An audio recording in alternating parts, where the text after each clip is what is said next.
In this video, I'm going to show you how to reduce file size in Affinity. So the first thing you have to do, of course, you want to go to File, top left, hover over Export, and then click on Export.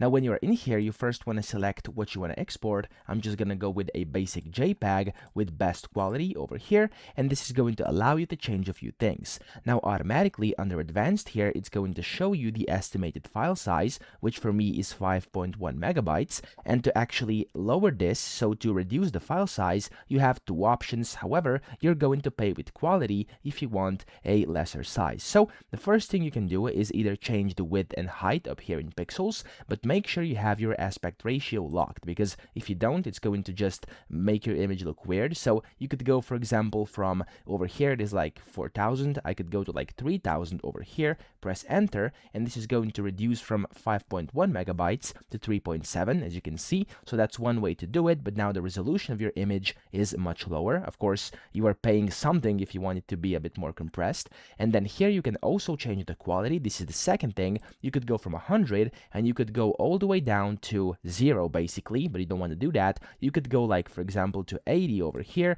which is going to make it less of a quality, so it's going to be a lower quality picture. However, it's going to be much smaller in size as well. So it's up to you, whatever you want to do. You can play around and see which one looks the best for you, and you are not actually compromising your quality for size. So that's how you do it. Then press export and you are done. I hope this video helped you out. If it did, please subscribe to the channel and help me out as well.